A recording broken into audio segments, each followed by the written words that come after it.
Gostou? Uau!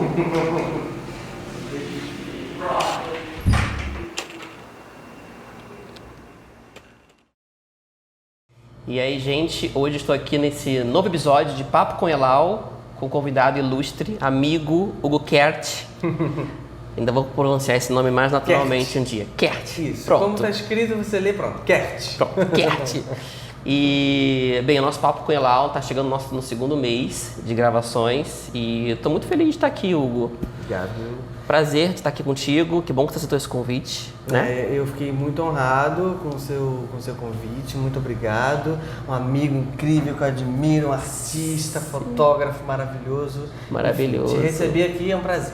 Tá, e o Hugo é ator e professor de canto. Aliás, estamos no estúdio que tem o nome dele aqui na Tijuca. Isso. E eu não quero falar muito, porque a conversa é uma conversa. Os dois falam, mas o convidado tem que estar com prioridade. Ah, meu Deus. Tá Mande bom. brasa, quero que você gostaria que você se apresentasse do seu jeito e falasse como é que chegou até aqui, para depois entrar em outros assuntos. Tá bom, tá bom. Igor, é muito legal receber você aqui nesse espaço, porque ele vem como uma concretização de coisas que na minha vida nunca foram assim muito... Sabe quando você é um adolescente que vai para a faculdade, eu quero carreira tal, eu vou seguir essa carreira lindamente, você vai, os seus pais falam, é isso que você vai fazer e pronto. E assim, eu sempre gostei de teatro, eu sempre gostei de artes, mas eu não pensava lá atrás, quando eu entrei para a Faculdade de Artes Cênicas na Unirio, que hoje eu estaria dando aula de canto. Foi por causa da Unirio que eu vi que teatro e música podem estar mais juntos do que a gente pensa. E principalmente por causa do teatro musical, né? E por eu ter enveredado para essa área específica do teatro, que é teatro musical, eu tive a oportunidade de estudar mais voz, que eu sempre fui apaixonado por voz, fisiologia vocal, pedagogia vocal, tudo que tem a ver com a voz humana, seja falada ou cantada. E aí eu comecei a dar aulas de canto, me formei para isso, né? Então, mas lá atrás eu não imaginava. Então, eu sou um cara que começou no teatro, né? Eu sou de Teresópolis, que é uma cidade aqui da região serrana do Rio.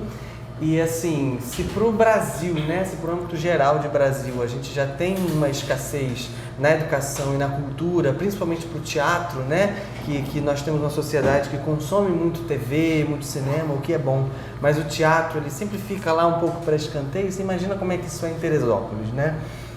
Então eu falei, se eu quero viver disso, se eu quero aprender a fazer isso profissionalmente, eu tenho que ir embora para o Rio. Aí vim para cá 10 anos atrás. 18 aninhos, vou falar a idade logo. 18 aninhos. Vim, na verdade, para fazer faculdade de fonoaudiologia primeiro. E aí, como na época o resultado da Unirio ia demorar muito tempo para sair, eu falei, não vou perder tempo, eu vou me inscrever logo numa faculdade que eu quero falar sobre voz, inclusive. Aí, quando saiu o resultado da Unirio, aí eu abandonei fono e fui fazer artes cênicas na Unirio. E tô aí, assim. E tá aí, né? Com essa... Crescendo, né? Evoluindo. Depois eu fui estudar música, enfim, e aí tô aqui. Mas vou ser bem sincero, eu quando estava na Unirio, a gente estudou mais ou menos na mesma época, né? Eu entrei em 2007 e só foi sair em 2012, contando com o mestrado. Eu lembro que a adaptação de Spamalot, que foi no CLA ali, que era também de teatro musical, que foi quando eu te conheci, entre aspas, atuando, você cantava lá. Sim, foi a primeira peça que eu fiz lá no projeto de teatro musical do professor Rubens Lima Júnior. Exatamente. Que é o diretor, foi o diretor do Spamalot e foi o diretor do Book of Mormon no ano seguinte. E os Mercenários também? Não. Não, acho que não. Não, enfim. Mas eu, como tô de fora e conheci você cantando no teatro, você não tinha uma afinidade já com canto no teatro ou não? Então eu comecei a cantar na igreja. Tá. Sabe? Lá em Teresópolis eu fazia parte de um grupo jovem da igreja católica e aí eu não sabia que eu cantava.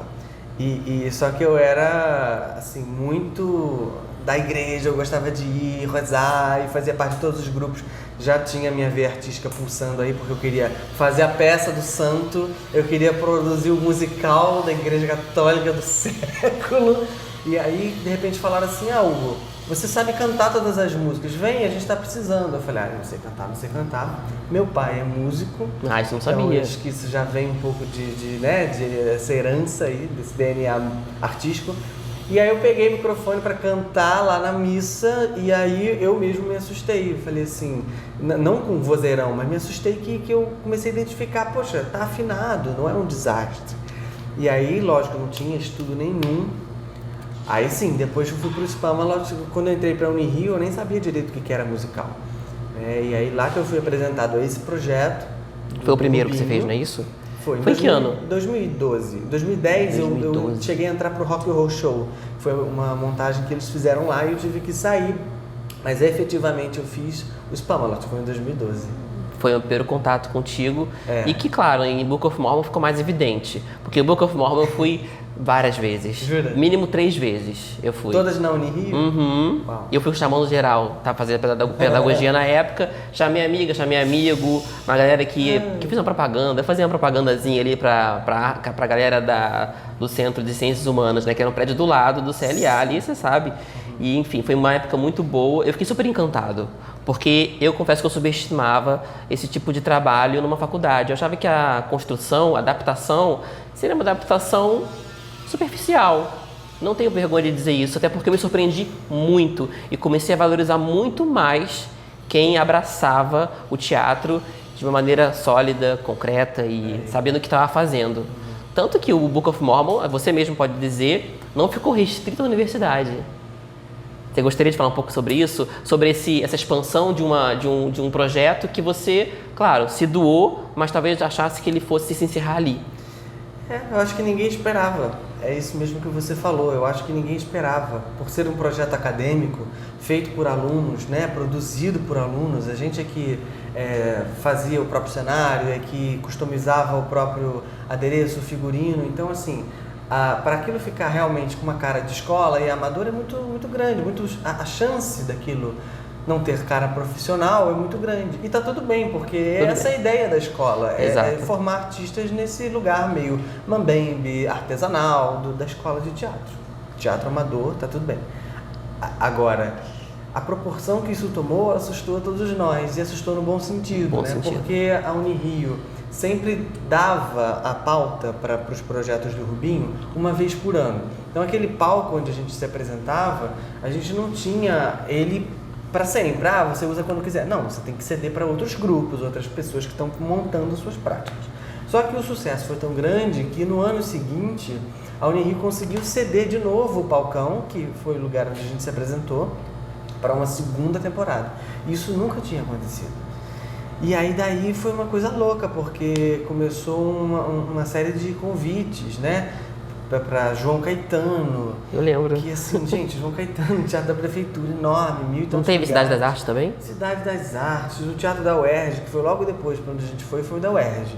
Foi o Dilo Costa Filho. Mentira que teve lá. Maiores do Rio de Janeiro. Porra, ali tem quase 1.000 de lotação. Caraca. E assim, foram 4 dias só. Pô, não peguei isso, por quê? No último dia, pertinho de onde pertinho. você mora. Moro em frente ao UERJ, gente. Como eu não conseguia? Enfim, acho que eu já tinha visto pra caramba, né? Mas assim, foi uma loucura. No último, foram só 4 apresentações. No último dia tinha as pessoas na porta batendo que queriam assistir, porque a gente sempre anunciava, gente, olha, essa é a última temporada. Porque a gente realmente não sabia pra onde ir. E nunca que acabava, era a última temporada, só que aí surgiu um convite e tal. Aí fizemos o Teatro Tom Jobim, lá no Jardim Botânico. Teve Teatro da UF, em Niterói. Meu Deus, todas as universidades públicas do Brasil, do Rio. Mas falando sério, né? Só não teve nada com a UFRJ, se eu não me engano. Mas foi assim, Unirio, depois o UERJ, eu não vou lembrar a ordem direito, pelo amor de Deus. Mas assim, João Caetano, Cidade das Artes, UF. E é isso, foram acho que 7 temporadas. Incrível. Eu realmente gostava muito, pessoas. muito. Eu tinha uma pergunta para fazer em relação a isso, mas me sumiu um pouco a cabeça agora. Eu acho também, Igor, que tem uma coisa assim, como a peça é uma montagem acadêmica, a gente não cobra ingresso, né? Isso é bom falar. Né? Então, assim, nós não tínhamos os direitos do espetáculo para montar profissionalmente. Isso é perguntar, como é que foi a questão dos direitos autorais, porque tinha música, e como é que foi manter, né, na verdade, garantir que o elenco seguisse até o final? São duas coisas diferentes, né? São duas coisas complexas, na verdade. Essa questão de direitos autorais, ela começou a surgir logo depois que o Mormon fez muito sucesso. É que as produtoras grandes começaram a, de fato, observar os alunos fazendo práticas de montagem. Porque até então, esse projeto sempre existiu e nunca houve, né, até então, esse questionamento sobre direitos autorais, porque é uma coisa importante, né? Direitos autorais é uma coisa séria e precisa ser respeitado, só que em momento nenhum a gente lucrou com isso. Em momento nenhum a gente cobrou R$1 para se fazer esse espetáculo. No final a gente dizia, gente, olha só, esse espetáculo ele é acadêmico, a gente não pode cobrar direitos, mas a gente tem pilha de microfone que é pago. Mas tinha o financiamento, não tinha? Claro. Tinha ajudas. Não assim, tinha? Tinha chapéuzinho no final. Mas, não, mas o projeto da Unirio tinha uma verba que era disponibilizada para montagem, da ou não? Própria Unirio. Não sei te dizer quanto é isso, mas não, também não. Própria Acho que alguma Unirio, coisa tem, né? A própria Unirio ajudava, mas não era E nada... ponto, e ponto. E isso tá tudo bem, não tem a ver com a peça, não tem a ver com, estou financiando uma peça que eu não tenho direitos autorais. Não, estou financiando um projeto. De pesquisa. É um projeto de pesquisa. Que é vinculado a um professor da instituição. E continua, só um parênteses, continua esse projeto? Porque eu particularmente nunca mais vi uma proporção tão grande como aquela época. Não chegou até mim uma montagem que pudesse estar fazendo sucesso. Não teve. De fato, as produções do Rubinho continuam lá e são riquíssimas, são belíssimas. Eu vou todo ano assistir, mas com esse nível de projeção realmente não teve. Foi um grande boom. A gente teve 2015, depois lá eles montaram o Jovem Frankenstein, depois veio o Mambembe, o Primo da Califórnia e agora eles estão montando o Alienista, que é do Machado de Assis. Olha! Transformar em musical. Não chegou até mim. Eu quero assistir. Porque realmente foi muito bom. A crítica, Igor, da Bárbara Leodora, antes dela falecer, e a Bárbara, isso é uma coisa que eu não sei se todas as pessoas sabem. Ah, mas a ideia é essa. Não chega a ser um furo, porque isso já tem muito tempo. Não é furo. Mas eu gosto de falar isso porque me enche de alegria, sabe? A Bárbara, ela não podia fazer crítica para montagem não profissional.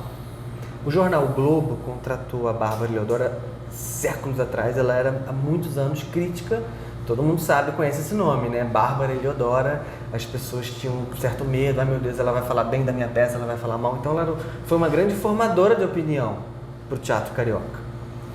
E ela foi assistir essa peça, nós conseguimos convidá-la, ela era professora emérita da Unirio, decana emérita, alguma coisa assim, ela tinha um título de destaque na universidade, e convidamos para assistir. Ela ficou tão encantada com a montagem que ela brigou para poder escrever sobre a gente. E o editorial do jornal falou assim, Dona Bárbara, a senhora não pode, porque tem que ser só com peças profissionais. Ela falou, não, eu vou abrir uma exceção. E ela conseguiu. Colocou a gente na capa do segundo caderno. Caraca. E eu acho que isso não é uma coisa para... Você guarda isso aí até hoje? Claro. Por favor. Claro. Mas eu não falo isso para vangloriar o meu projeto ou a minha atuação, mas o teatro universitário de uma forma geral. Isso é muito bom falar. Tá? Isso é perfeito. Eu participei logo depois, alguns anos depois, de uma outra montagem acadêmica aqui no Rio de Janeiro.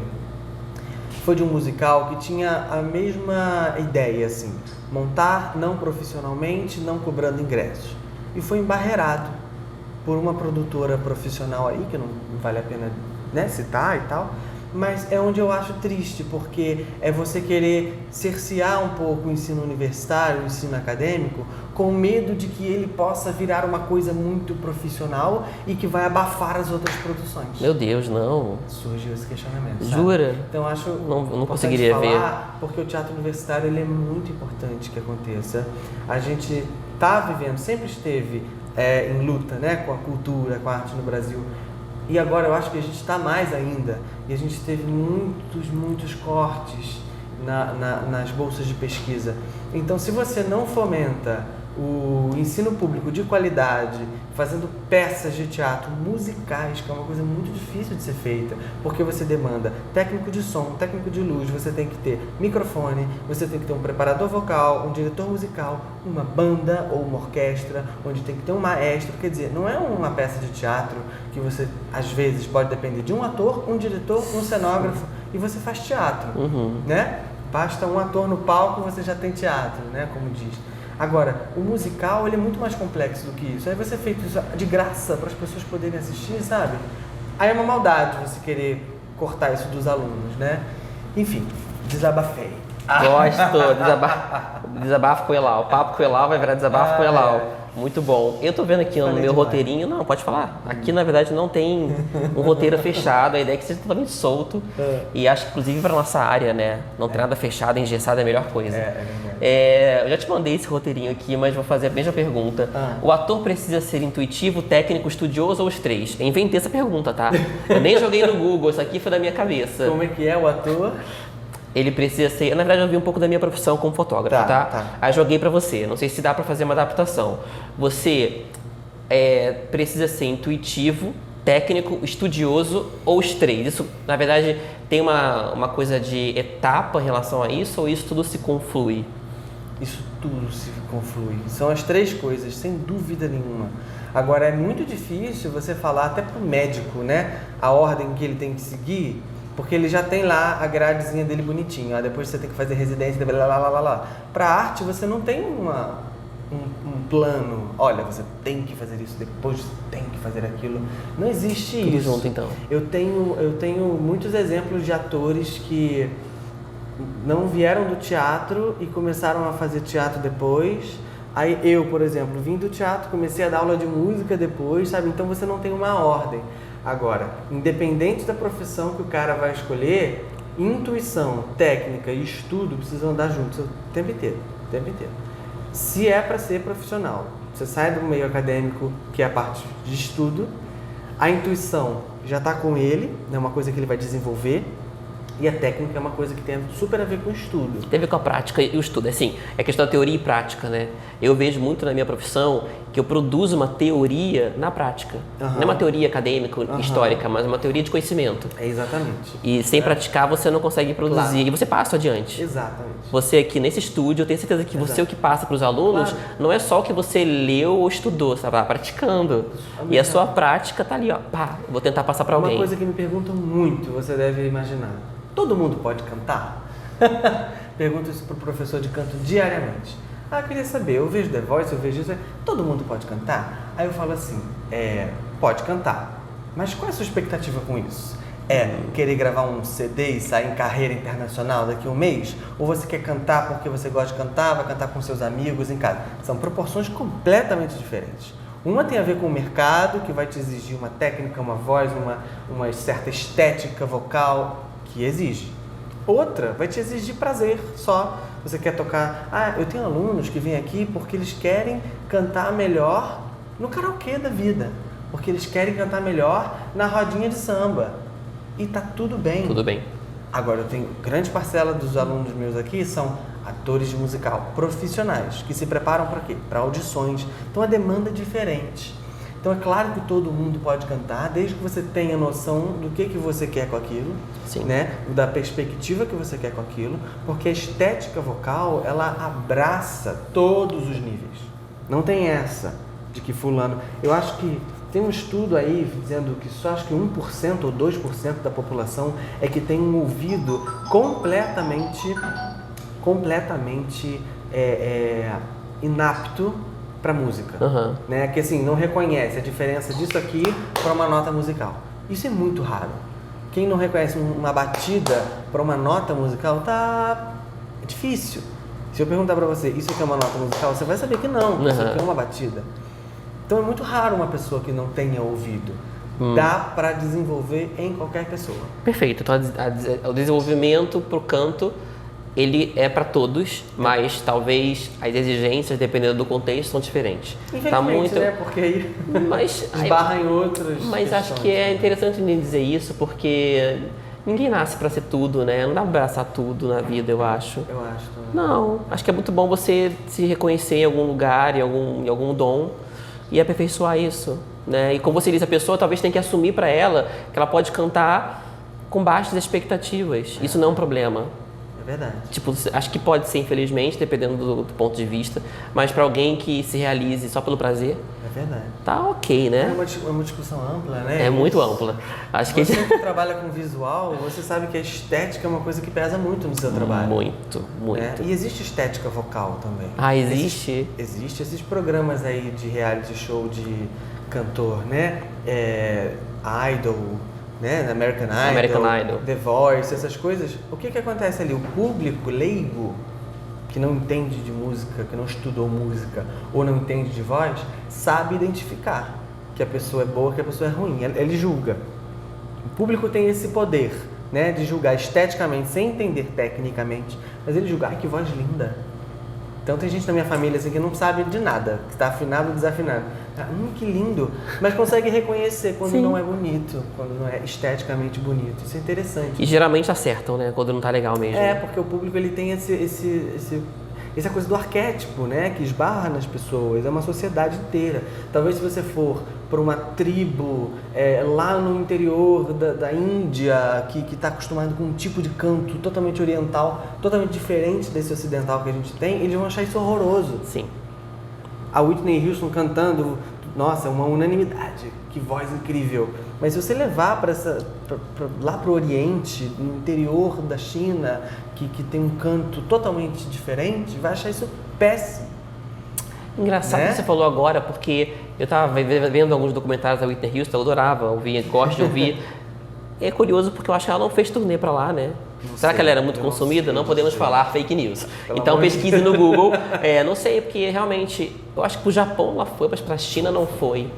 O Japão, ele é um Oriente meio Ocidente, né? Exatamente. Consome muita coisa. Tóquio, tenta trazer, né, muita coisa daqui. Tóquio é uma cidade que é muito ocidental, né? Na sua... Quer dizer, muito. Eu irei a Tóquio ano que vem, se Deus quiser, não conheço. Só vejo nos filmes e nas imagens. A arte ocidental e oriental, elas entram muito em conflito. Quando a gente estuda teatro, a gente vê isso muito. O teatro no Butô, a diferença para o nosso teatro ocidental. Você vai assistir um espetáculo de Butô, talvez você ache horrível. Não é horrível, mas é que a gente tem essa tendência, né? Tudo que a gente não conhece, a gente não sabe, já acha logo que é feio, né? Pois é. E a história da arte mostra isso, Igor. Talvez as suas fotos, sei lá, 40 anos atrás, ninguém ia querer ver, ninguém ia querer comprar, sabe? Não tinha celular, mas se você pintasse exatamente o que você faz, com aquele filtro laranja, lindo, pôr do sol... Tem gente que fala, né? Parece uma pintura. Mas hoje em dia, né? Hoje em dia. É um outro olhar, é uma outra formação, eu acho, né? Do que se vê e do que se consome. E você falou de foto.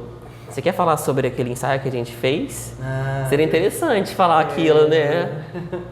Seria bacana falar. O que você quer que eu fale sobre isso? Eu lembro que foi... Como vários ensaios que eu faço, eles procedem ou precedem? Acho que procedem uma expectativa, né? Então eu tinha uma expectativa ali de querer fazer algo que fosse expansivo. Você estava numa fase da vida de transição, não digo nem de transição, você estava numa fase que você estava emergindo de novo. Não era isso? Tenta usar uma palavra, lembrar de uma palavra. E o meu papel como fotógrafo sempre, com o cliente, com a pessoa, é tentar entrar nesse universo e tentar me adaptar e fazer o melhor. Acho que em qualquer profissão, né? Que envolve arte e essas coisas de visual, estética, tentar fazer o melhor, mas não só pensando na gente. Tem que pensar no outro e principalmente no outro. Por isso que a gente conversou bastante antes, a gente trocou umas ideias, mas chegou lá na praia, era o nascer do sol que estava um pouco nebuloso. E aí a gente teve que fazer alguma coisa que fosse muito própria daquele momento, daquele dia. Gelada, valendo entrar, comecei a ficar e você entrou, não foi? Pelo uns chutinhos você deu na praia, no mar. Quem for no meu Instagram vai ver, pelo menos uma foto tem lá. Quem entrar no Instagram do Hugo, também tem esse ensaio. Eu acho que você apagou ainda não, né? Tá lá, né? Tá lá. Tá nos anais do Hugo. Isso foi em 2008? 2018? 2018, foi. Não lembro o mês. Agosto? Né? Porque então foi muito importante mesmo para você. E você gostaria de falar alguma coisa de como foi esse processo de ser fotografado e de talvez se ver, talvez tenha sido o primeiro ensaio fotográfico daquele jeito para você? Se eu pudesse definir uma palavra, seria liberdade pro teu ensaio, sabe? Porque eu sempre fui um cara meio assim, travado, muito certinho, querendo tudo. As coisas têm que seguir, né, meio que certo e errado, e na arte não tem nada a ver com isso, né? E é engraçado você pegar um cara que é ator, cantor, parece que tem que ser mais expansivo, liberal, eu aceito tudo, e no dia a dia eu sou um pouco tímido, no dia a dia eu não sou essa coisa que no palco se transforma, né? Isso é interessante. Você consegue entender, então, que tem o Hugo no palco e o Hugo fora do palco. Sim, não são nem personalidades, mas são vivências diferentes, né? E eu acho que tá tudo bem, isso torna uma pessoa mais rica, eu acho, né? Antigamente eu lutava muito contra isso, mas agora eu já aceitei, depois de muita terapia aí na veia. Mas aquele período da minha vida, eu estava passando por um problema pessoal, né? Estava saindo de uma fase da minha vida que foi muito importante e mudando completamente, sabe? Mudando de casa, mudando de um monte de coisa. E aquele ensaio veio como uma libertação, por isso que eu falo uma liberdade, porque desamarrou algumas coisas que estavam travadas em mim. O contato com o mar, o contato com a natureza, eu nunca tinha tido daquela forma, né? Então, eu acho que foi libertador em vários sentidos. E eu tive vergonha no dia, não sei se você lembra. Eu lembro de falar isso agora. Eu tive vergonha. Eu nunca tive uma relação assim muito... Estou melhorando, tá? Muito saudável com o meu corpo, eu sempre julgo muito. Crossfiteiro agora ou não? Já acabou.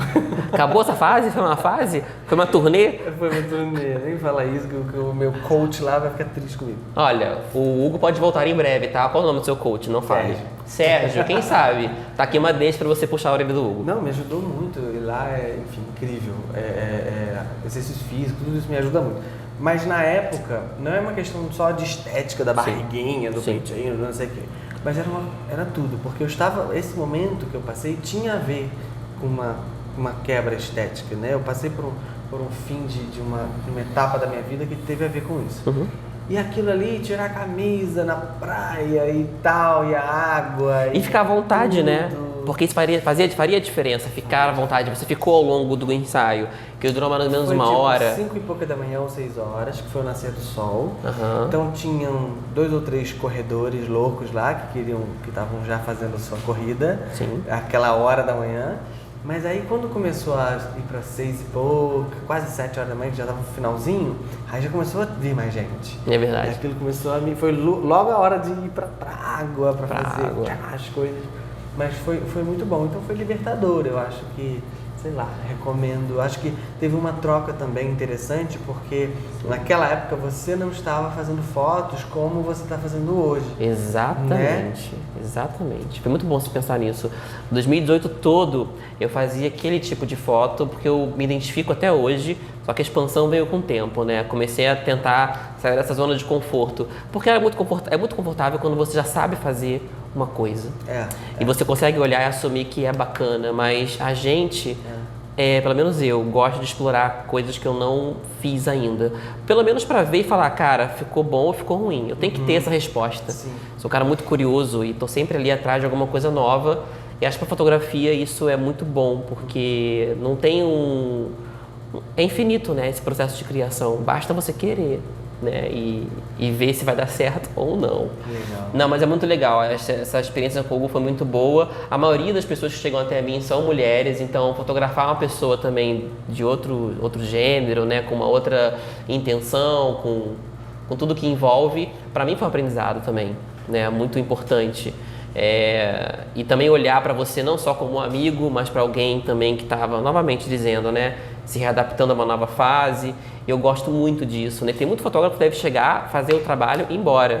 Eu não abro mão de conversar, tentar entender o contexto, porque a imagem ela vai acabar refletindo isso, ou então a imagem com texto, porque rolou textão, né? Rolou textão no dia. Eu confesso que eu só fiz um post do seu ensaio, mas teve um textão, porque é isso. Você falou de imagem, e aí foi isso mesmo que eu estava aqui pensando, né? Foi a primeira vez que eu fiz um ensaio desse tipo, porque o ator, ele lida muito com a imagem, né? E aí a gente tem o tal do videobook, tem o tal lá do book de fotos, que a agência ou o teste lá, a produtora pede. Manda uma foto sua de rosto e corpo inteiro. Então é uma coisa muito padronizada. E a barba de um tal jeito, o cabelo de tal jeito. Você não pode ter muita liberdade ali, porque eles de fato querem ver você para ver se você encaixa naquele perfil do personagem. Então eu sempre fiz foto, então tipo assim, fazer foto me remetia já a esse lugar de quase modelo. Sim. Né? De você fazer uma foto profissional, que é a foto de book. Então, que a gente chama, né? Que era uma camisa neutra, são 3 ou 4 looks. Aí os fotógrafos sempre falam, o preço é esse, com tantas fotos editadas e 2 ou 3 looks. Se você quiser 4 ou 5 looks, custa tanto. Então eu sempre fui acostumado a isso, que é normal do mercado. E sempre estúdio fechado, com fundo branco, fundo preto, aquelas coisas todas. E aí, cara, de repente você se vê fazendo fotos na praia, né? Com o resultado daquele depois. Nossa, fiquei muito feliz.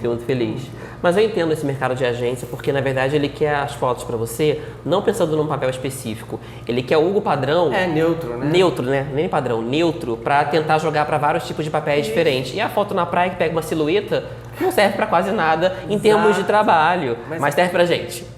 Pra nós, né? Pra gente se realizar. Isso é importante também. Artista, é importante. Igor, você tá vivendo isso bem na pele, né? O artista, ele precisa se doar muito. Ele às vezes abre mão da própria personalidade, muitas vezes. O que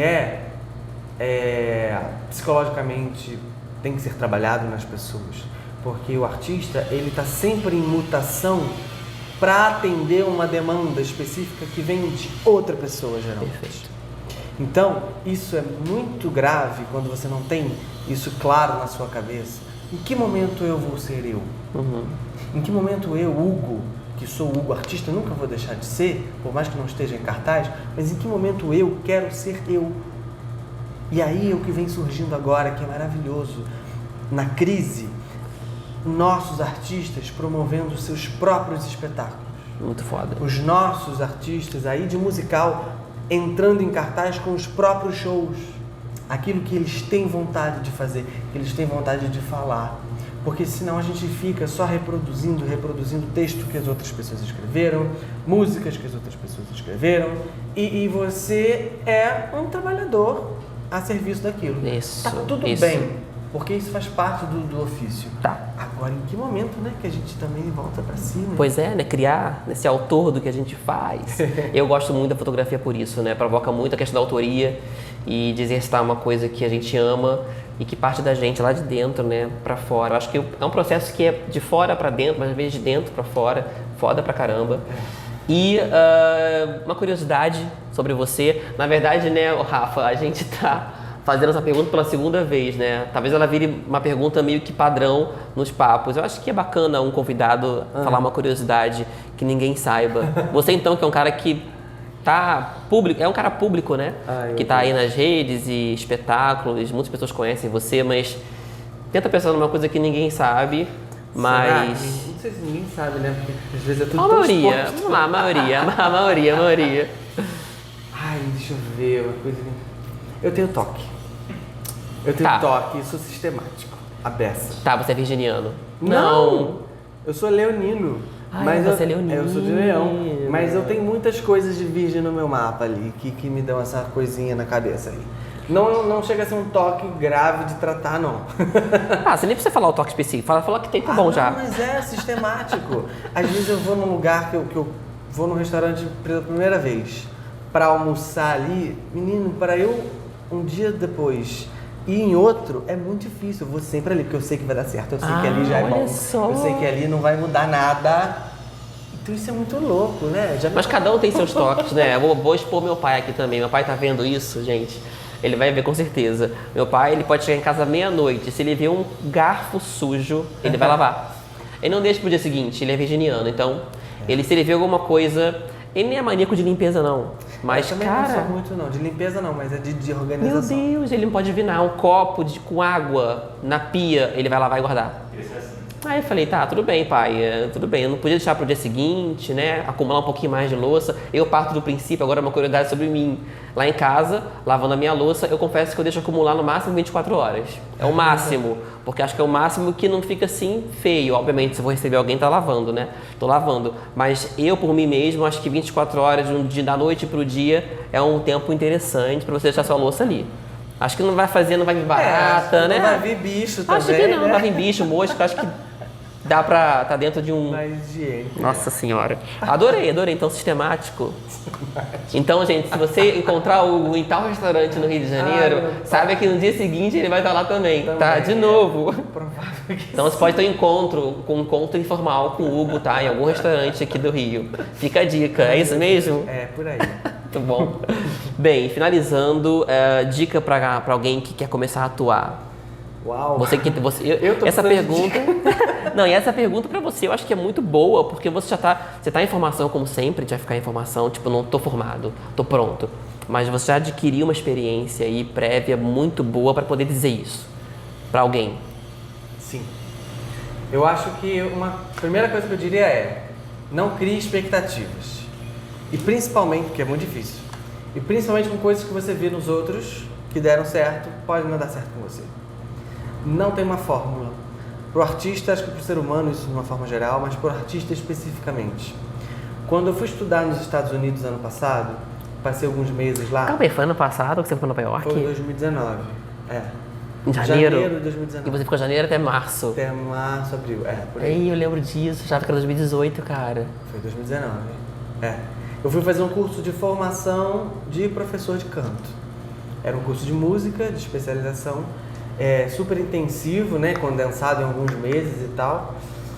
E aí você vai para lá com uma idealização do que é, né, do que é Nova York. Eu já conhecia Nova York como turista, mas eu fui como um morador de 2, 3 meses, né? É diferente. Num inverno de menos 10, menos Não precisa 5, contar os e tal. perrengues que você passou lá. Não vou nem chegar aí. Mas eu digo que só por dizer que passei alguns perrengues, né? Que não chega a ser aqueles perrengues chiques, não, que falam, não é. Foi um perrenguezinho chato mesmo. Que assim, a gente não espera, a gente quer que tudo seja perfeito, né? O próprio curso foi maravilhoso, mas várias coisas eu falei assim, meu Deus, por que eu escolhi isso agora na minha vida, sabe? E aí hoje faz sentido. Quando eu voltei de Nova York, eu comecei a procurar um lugar para abrir uma escola, por exemplo. E eu jamais esperaria que fosse assim.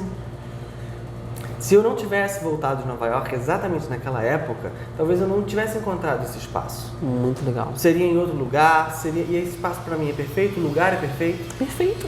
O acesso para as outras pessoas é bom, sabe? E você idealizou tudo? O espaço, a logo, o nome, tem até Instagram, né? Tem Instagram, tem site, tem tudo. Tem site, eu lembro que você mandou bem na promoção. Logo eu chamei um designer para fazer para mim, que eu queria que fosse desenhada e tudo mais, foi ótimo. E o resto eu fiz tudo sozinho. Aí eu tenho software de gestão de escola, matrícula, tudo isso eu faço sozinho. Então é um sonho, sabe, estar aqui. E eu nunca esperei por isso que eu falei, artista, se eu fosse o Hugo lá atrás, que sistemático, já estou quebrando isso, sistemático, não, tem que fazer isso, eu vou fazer aquilo outro, eu não chegaria onde eu cheguei. E fui permitindo que as coisas acontecessem, né? Um segundo e último conselho, que eu não sou ninguém para dar conselho, que eu preciso de conselho também, é que se dedique muito, porque a arte ela não pode ser assim, sabe, de qualquer jeito. Ela vai te cobrar, até pode ser sem estudar, mas ela vai te cobrar lá na frente um arcabouço, sabe, teórico também, de estudo. Eu puxo sardinha mesmo pro meu lado, porque eu sou professor, e você também é, sabe? E a licenciatura, a pedagogia também para provar o quanto que o ensino é importante. Muito. Para a arte. Muito. Também. E eu falo para muita gente hoje que eu faço os workshops de fotografia e edição pelo celular, toda a didática e o modo como você conduz uma aula, eu devo muito à minha formação. Essa coisa da timidez. Caraca, eu até aos 18 anos, eu não sabia falar um A frente a uma câmera, eu não sabia me expressar, olha. Tanto que a fotografia me ajudou nesse lance de expressão um pouco velada, uma expressão muda, né? E hoje em dia eu vejo que como foi importante estar no meio acadêmico, da docência e entender a lógica por trás disso. E a gente vê, eu vejo se você e outros professores que abraçaram a formação e que, cara, devo muito, assim, sim, por mais que eu você não foi esteja pro mestrado depois, eu também fui pro mestrado depois. Exato. O doutorado vai vir em algum momento, não sei quando. Então, eu confesso que até 2018 eu falava que viria em algum momento. Hoje em dia o doutorado está bem distante. Bem longe, né? Tá bem longe. Tem um professor meu da USP que falou que você tinha que fazer um doutorado na fotografia. Eu falei, eu acho que doutorado vai me exigir outras coisas que eu não tô a fim de abraçar agora.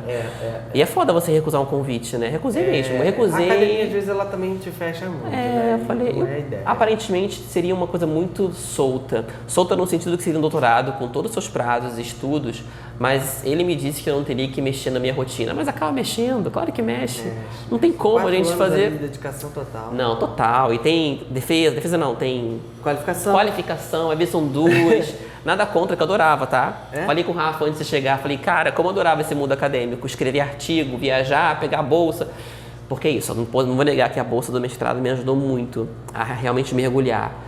Tive esse privilégio pela colocação lá de entrada e, poxa, me ajudou. Eu fiquei pensando, fazer um mestrado sem verba nenhuma, eu não tinha trabalho, talvez eu não tivesse me dedicado tanto, eu não posso ser hipócrita. Ajudou muito. Então, assim, boa parte da bolsa era para fazer estudo. E hoje em dia, pois é. Isso é uma questão aí para um outro podcast. Para outro podcast. Porque essa é uma questão que acho que até vale a pena, né, debater e... Quer dizer, eu não sei se vale muito a pena debater, tipo, debater, porque eu sinto que a gente fala e nada acontece. As coisas pioram. Obviamente, pra gente é muito bom desabafar, trocar, saber que a gente não tá sozinho, mas parece que o mundo, né, o Brasil, o governo tá o quê? Dando de ombro, né? Tá dando de ombro, mas enquanto essa mudança não vier de dentro e também da própria docência do ensino superior, dos professores, né? Porque dos alunos, nós, na época, sempre fazíamos reivindicações de muitas coisas. E tem uma parcela dos professores que abraça isso, que acha que precisa de mudança, mas tem uma outra parcela que é extremamente conservadora também, que Totalmente. não quer que mude. Não quer se pronunciar, A reitoria é um exemplo do falar. governo, né? Às vezes o reitor, agora há pouco tempo teve uma polêmica na Unirio, né, de indicação do Ministério da Educação, que passa por cima de votação, quer dizer, é quase que uma coisa imposta. Foda. Né? E aí a universidade, que era para ser espaço de diálogo, começa a ser espaço de dúvida, de questionamento, de se é séria ou não. E aí, assim, fazendo só um parêntese rápido, nós somos os taxados de baderneiros, vagabundos, etc., mas agora, recentemente, com toda essa pandemia do coronavírus, das coisas todas, as pesquisas brasileiras são as que estão tomando a frente. Sim, código genético sendo revelado em pouco tempo. Sabe? Nós somos incríveis. A Fundação Oswaldo Cruz está aí lutando por uma cura, né? Meu Deus! Para ministro da Educação entrar com guarda-chuvinha, sabe? Fazendo piada Enfim. Militou. Olha aqui, ele aqui hoje já desabafou, já militou, já fez uma autobiografia, tá adorando. E ó, agora não tô nem lendo mais nada, vou deixar pra você finalizar esse papo do seu jeito. Você começou do seu jeito e você vai finalizar do seu jeito. Olha que legal, você tem total assim autoridade, se você quiser agora cancelar e acabar. Só que não. Corta tudo. Apaga tudo. Porém tem como apagar, né? Se fosse um teatro, né? Né? Bonito, Esse é lindo, né? Faça a cortina. É verdade. Igor, eu quero, assim, não queria acabar, queria deixar assim, até a próxima. Igual que a gente faz igual que a gente faz nos textos, né? Pra não terminar a conversa. Pra não encerrar. Mas é verdade. Mas eu também adoro. Queria te agradecer só, sabe, desse espaço. Eu acho que não foi nem sobre mim, sobre o estúdio, mas sobre muitas coisas. Muitas coisas. Pô, e essa é a ideia desse podcast, também videocast, por causa do YouTube, que a gente realmente troque uma ideia e que saia desse senso comum de falar as mesmas coisas e falar da sua vida só, que óbvio que pode ser super interessante, mas por que não aproveitar esse momento, essa horinha, para falar de uma coisa nova, exercitar uma coisa nova, colocar na roda um conteúdo e um assunto diferente.